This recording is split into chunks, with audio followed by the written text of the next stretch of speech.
Hi everyone again. I am broadcasting to you live from my lovely book studio that you can see here behind me. This is the third one that I've done. I want to introduce you here. It is October 27th, 2014. Today's episode is all about religion, which is something that in polite conversation no one is supposed to bring up. And I can only come at you with my history. Growing up in my family, even though I was baptized, I was never really the church going person my parents ever thrusted it upon me. Although later in my teen life, I was brought into it a lot more through a good friend of mine bringing me into his youth group. And for some reason, I surround myself with a lot of pastors in my life. I actually know three of them now that are fairly good friends. So whether that means that I just really need to get saved, I'm not sure, but I guess we'll see where that leads us. I don't have much of a monologue portion of this live show here today, only because my guest and I collaborated in the worst way, and he came on the wrong day. So, but that's mostly my fault. I should point that out. I'm going to introduce him right now. Justin Bills, how are you? Hey, Kyle, I'm good. Hello, everybody. It's good to be here. Yeah. Let's see if we can get you framed up here a little bit better. Sure. Come over here. Pretend you like me. Justin, we've known each other now for 3-ish years. Yeah. I think. Yeah. What? I guess I'm just going to start off right with the hard questions. Yeah. Why does God hate me? Because you're a dirty sinner, Kyle. That's right. Just 1 second. Just 1 second. I'm just gonna write that down. Dirty write that down. Sinner. I'll Good. underline that too, just so I remember. I was waiting for an in when I could finally tell you that. I'm glad it's finally happened. Okay. What I should instead of throwing you under the bus like that, I want to know your history a little bit more. Yeah. So meaning how you came into.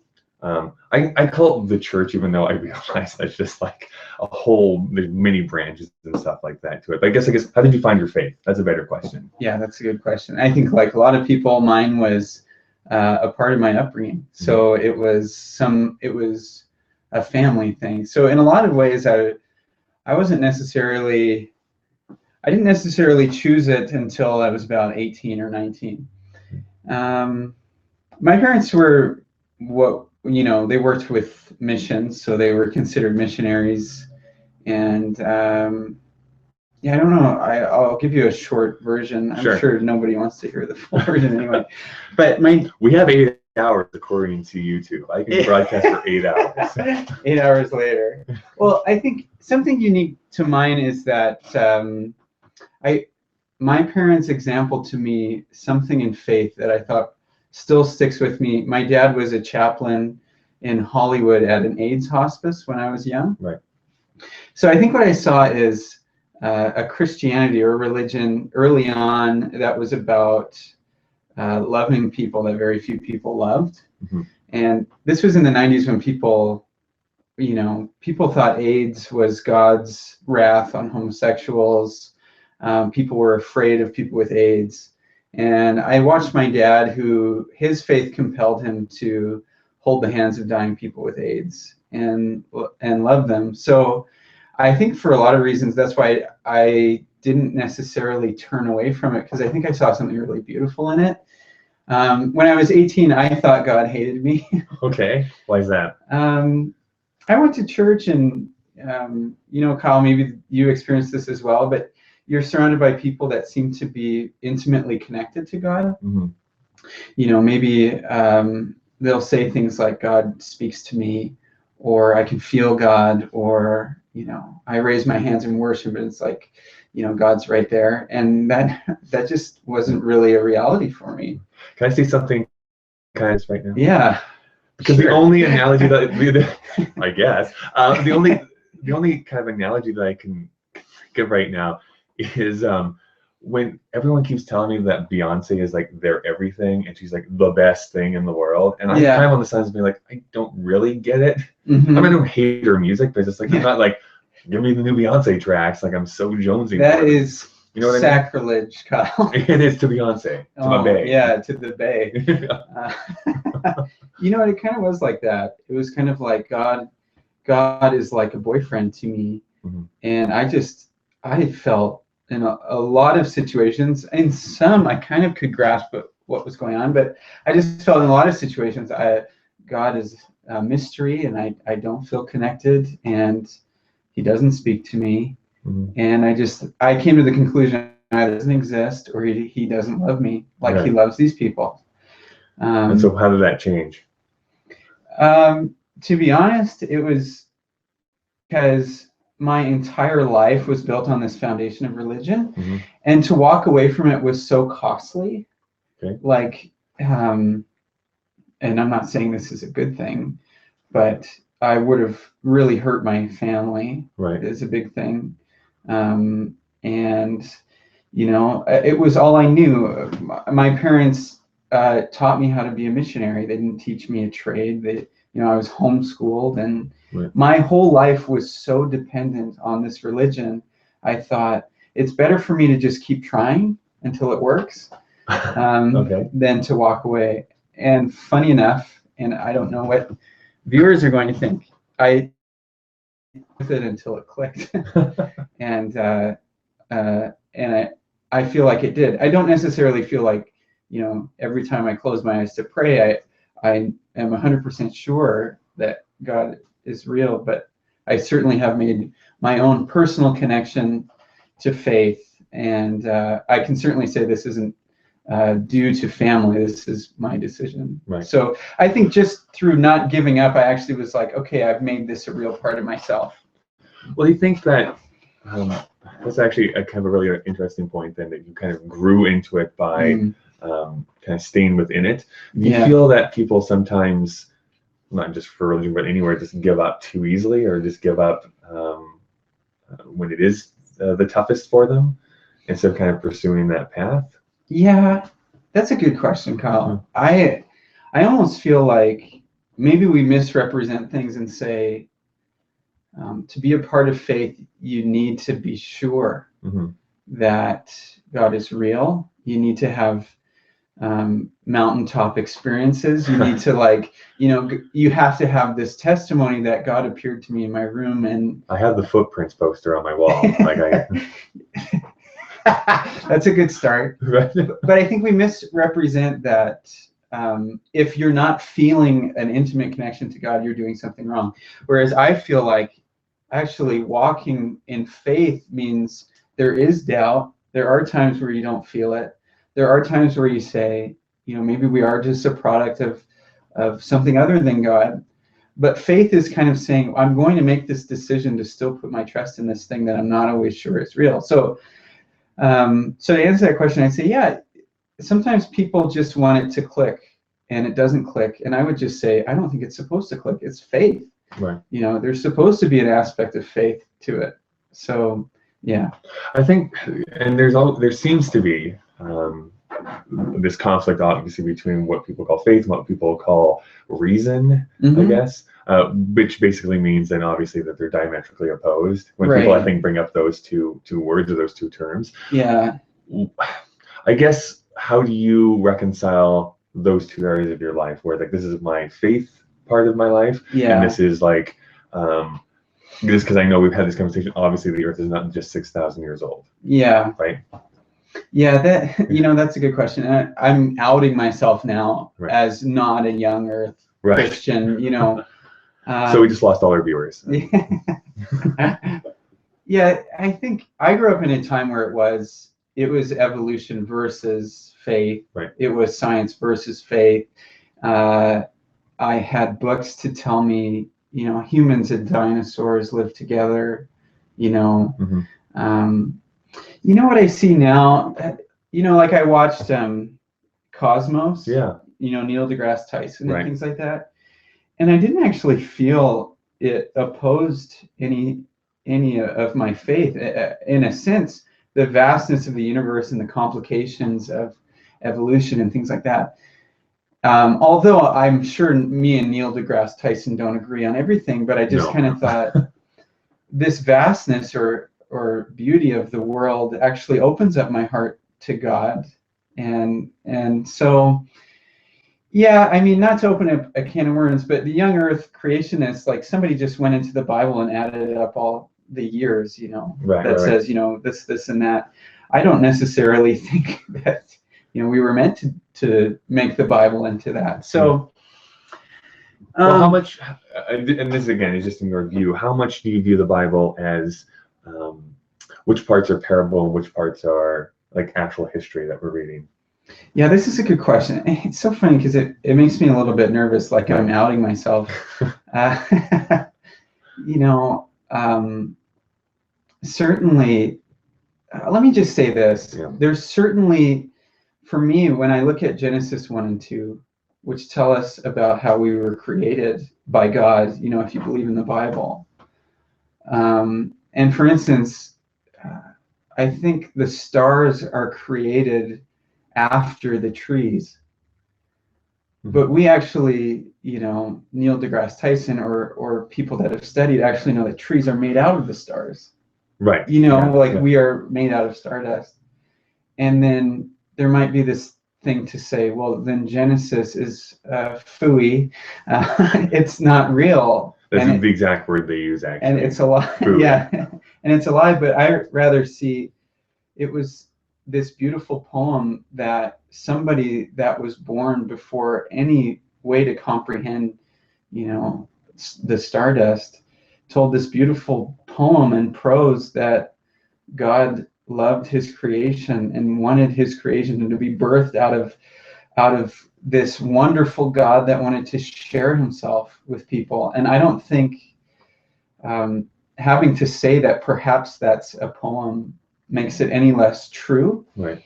And so when it comes to the biblical stories, like maybe one would be Jonah, like did Jonah really live in the belly of a whale for 3 days? And is that really possible? I'm open to miracles and I'm very open to that being a literal thing. But I also just don't mind if you look at it and say it was kind of written to be a very funny, comical and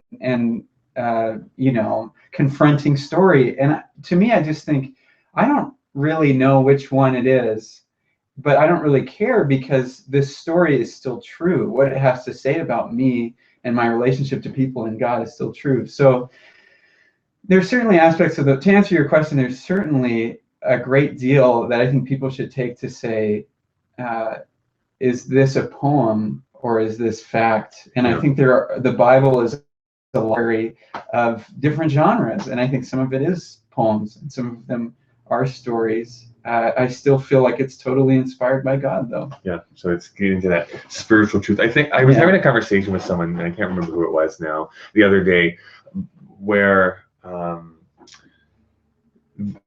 this idea between fiction and documentary, and what is quote unquote better. And in my opinion, is that I don't think that's really the right question to be asking. I think that they both serve different functions. Where yes, a nonfiction film or a documentary film can show me the truth behind something, and fiction, while it is completely made up, can make me feel different things for myself. But just because something is a poem or something is said to be made up doesn't mean that it does not change the way I think about something or allow me to approach something from a different angle. Yeah. So again, they serve two different functions, but they're not diametrically opposed, really. Yeah. I don't know how that works into everything. But I agree with you, Kyle. I think we're kind of onto it. And I think it's very much maybe a very modern Western idea to say it has to have actually happened exactly the way it says it happens for it to have any validity or to have it speak. And I just don't think the original authors used that framework to write the Bible. Although I think some of them were trying to write what actually did happen. Sure. So. I correct me if I'm wrong, but some of them are actually letters that they're writing to people, correct? Yeah. Yeah. So, most of the New Testament was a guy writing a letter to churches, not knowing that they would be read today. Right. So they actually say hi to Lydia for me, and things like that or whatever. It doesn't really. As it has been written. Well, yeah. I mean, I come from an English background. I mean, like I have my degree in English literature, and so for me, there is that idea of sometimes even authorial intent. So the person writing it could have a specific reason why they're writing it, and also the characters, they're going to have their own biases, I guess is what I'm trying to say. So the things that they want to focus on are what they want to focus on, and there could be other important stuff that we're missing in there. One thing I wanted to go back to that you were saying there, which is kind of that, what some people get hung up on, which is like the proper way to be a Christian almost. I think that affects a lot of different areas where it's like, this is the proper way to, I don't know, be a Canadian, or this is the proper way to do this action and stuff like that. This is the proper way to listen to music. This is the proper way to watch films. And I think that we get so hung up on the process of doing something that we don't really focus on what the actual aim of that is to do. Because what I've always respected from you, Justin, is that I feel that there's a lot of people who use, I guess, religion as, I guess, a weapon against other people, and you seem to use it as, I don't know what the proper term is, but a way of life. Like you emulate what Christianity really should be, of being open, kind, charitable, that sort of thing. And I just want to ask you, why are you such a good person? I feel the need to say, like, you need to ask my wife. Yeah, exactly. Let me give you some things that he's not so great at. You need to ask my wife who I really am. Yeah. Feel like a Rodney Dangerfield joke or something. I guess, how do you try and emulate Christianity? You know, first I just want to say thank you. Like, that is a very meaningful thing for me to hear. Like, it actually is, like, wow.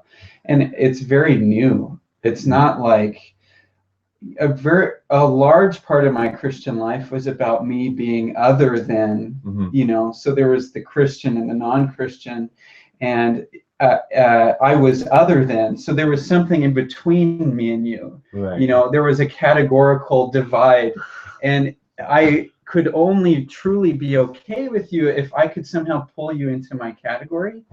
And a very recent thing is I realized, I don't think Jesus or this faith is meant to separate us from people.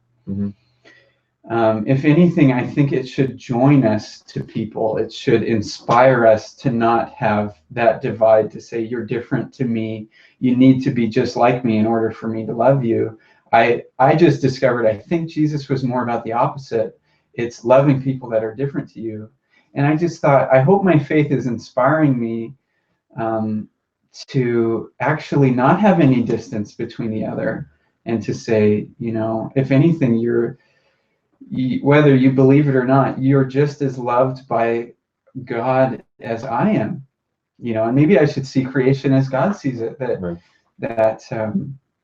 you are just as much loved by God as I am, and I don't need to let something separate me. And I think, you know, maybe when I talk about the things that religion maybe doesn't do well, is I think we've always have an agenda to change people's minds, and to say, you need to think like I think. And not only that, you need to think how my specific denomination thinks. So not only do you need to become a Christian, you need to become the Christian like I'm a Christian.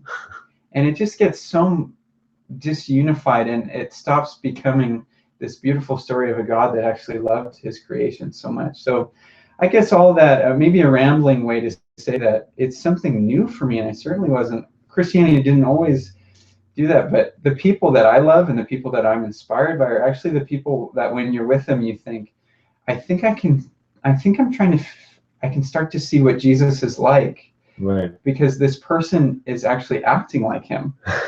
And I just thought, I'd rather kind of spend my time thinking, maybe I'll let the love of Christ be my primary motivation, and not, not trying to convince everybody to join my moral standpoint or something. The older I get, the more I really believe that life is just a series of us trying to get better at being a human. I think it's always an eternal struggle. We all go through like our wild phases, wherever that happens in your life, and then we either succumb to that or we try and rise above that. That's just a little theory I'm working on. I like that. No one steal my idea for my book I'm trying to write. I guess from your point of view, I mean, obviously everyone in living is going to have those moments where they have like the tough person or the person that's hard to love. Mm-hmm. Whether it's because they're born into that family or they have to work with them or whatever the case may be, where it's like you're making it really hard for me to be open and love you. Mm-hmm. I'm not saying in a romantic way, I'm just saying love is in that spiritual love. Mm-hmm. How do you try and combat that when you come across people that it just seems like, I don't know what it is, but there just seems to be this disconnect between us? So you mean like, what do you do when you come across somebody that is hard to love? Yeah. Oh, that's a good question. Just going to turn up the heat there on that seat. I just want to say that I don't feel like I'm any good at this. Oftentimes I do what everybody else does, Mm-hmm. and I feel hurt and I retreat and I don't want to be around them, and I would rather keep my distance, or God forbid, maybe spread how I feel about that person and gossip to other people or something. But I think on my best days, and what I've seen work out really well, is to somehow understand that person more.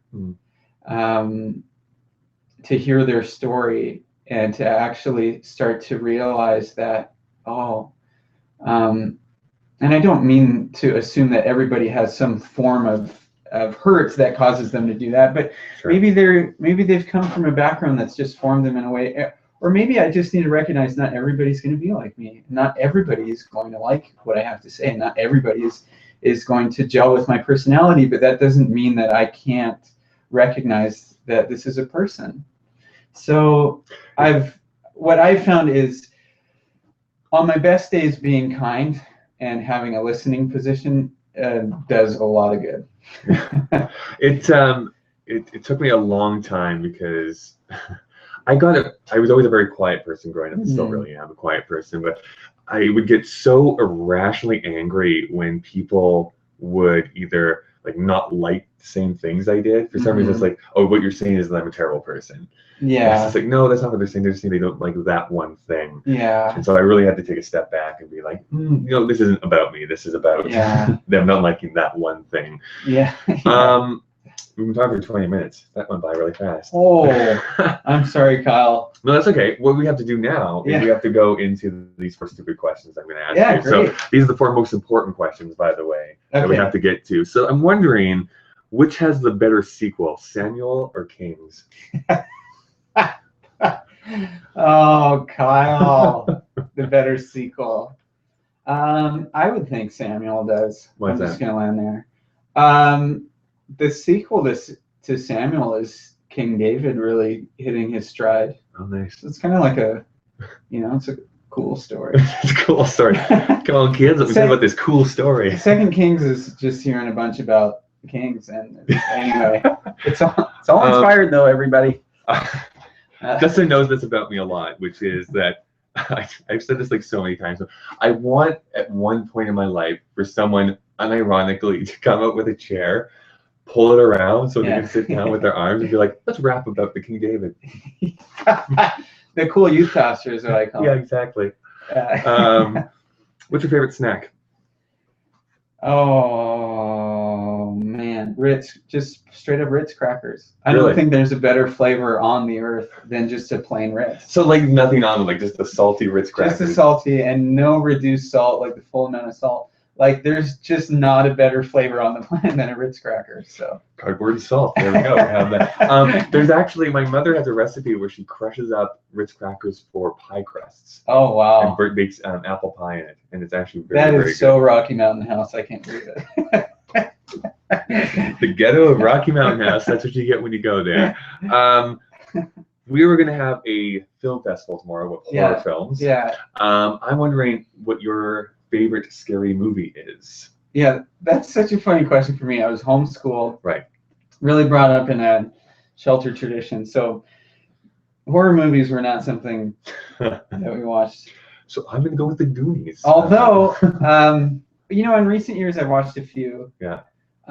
Let the Right One In. Have you seen that one? The original or the remake? I hate to offend anybody. I haven't seen the original. Okay. Because it's a Swedish Swedish No, film, really? yeah. I watched the American one, and I like that one because the undertone was like bullying Yeah, and that's finding friendship and then killing those bullies. and then bullies. But for some reason, I just thought it actually had kind of something to say about Yeah. that. So It is I like very that much one. like if you've seen the original, or if you've seen the remake, you've seen the original basically, except Yeah. you speak Swedish Yeah. in that movie. And I Yeah. find that the ending is a little bit more brutal in the original too. Oh. But And I should say, I know we're running out of time. I did watch The Shining by myself last year. did you really? And I was so scared. I was experiencing a tingling that I've never felt before and a freezing up. Oh wow. And I'm hesitate ever wanting to feel that way again. Is it? Was it like the woman with like the back missing, or? You know, that really scared me, but it's right at the end when she starts seeing things in the hotel. Right. You know, like the guy in the bear costume Right. and things like that. I just found that to be very frightening. Quick aside: if you want to see if you want to watch a documentary about the wild theories people have about The Shining, Yeah. watch. I think it's Room 431 Or 237, I want to It's say. room something. You'll see it because it's about The Shining, and like there's 4 crackpot theories that people propose about what The Shining is about. Did you buy any of them? 'Cause No, I wasn't I don't. buying it. No, the one about it being the only one that I can kind of get behind, and I again don't believe a second of it, but he actually lays out a fairly decent case for it. Is that it's Kubrick's admission that he faked the moon landing. Yeah, I thought Just that because was he's wearing a certainly rocket awesome. ship sweater in this one, and this is like, it's like, okay, kind of. It's like, and then the other guy's like, it's about the destruction of the American Indian. I'm like, no, I'm sorry, it is not. Not to go on the tangent, I know we need to move on. But wasn't the moon landing was like this room, like room sounds like moon. It was like Yes, something there like that. was, Like I there was think- something. There was such a stretch. I can't Yes, there remember was that. exactly. My favorite one is that one about the American Indians, because it's like he walks into a room and there's a poster of a horse on the back. And I'm like, yeah, so What what? about this skiing poster where it's like Yes. it looks like a minotaur? What? Yeah, anyway, I know. you guys should watch that. You watch it Yeah. because it is crazy. This last question I asked to every single person that comes onto this show, and it has nothing to do with any of the previous questions. It's just why. Why? Hmm. I'm just supposed to create my own. Yeah, it's like intro to philosophy. Why is your final question that you get for your final test? It's very like I need to go away and think about it. Why? Yeah. There is no why, Kyle. There is no why. There's only what.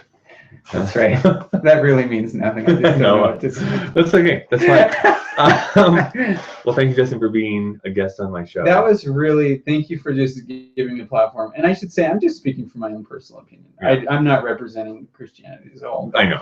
Thank you. Basically, I tried to have him represent the entirety of the Christian faith, and Yeah. he's basically saying the exact same thing the Pope would say. So. Oh, thank you, Kyle. This is a lot Do of you fun. have I don't know if you'd want to, and you can say no, that's fine. Is there any social media that you want people to know about? Yeah, although I made my Twitter private. Yeah. Because Courtney said when you Google my name, a very ridiculous picture that I tweeted of myself comes up. Fantastic. And I'm a new pastor, and I just thought I don't want that representing me. So you can try to follow me. I have to approve it. Yeah. But it's Justin Bills at Justin Bills. Okay. If you want to check out the church that I'm pastor of, CanyonCreek.ca. Yeah, that's it. Perfect. I think we did some good work here. I honestly say I think that at some point in our lives we need to sit down and just like make a podcast, just record our conversations, because I always have a fun time with. Yeah, this was a lot of fun. I feels too short. I just want to keep going. But we have I don't know. 7.5 hours. I don't that know we how can go. everybody else feels. So for the sake of everybody else, we can stop. All right. Thank you, everyone. I will be answering comments down in the comment section below probably for the next hour or so. And then because I'm a loser, I'll come back and next week and probably answer some more. Next month, there'll probably be another live show, and there will always be a new episode every Thursday. Perfect. I'm stopping now.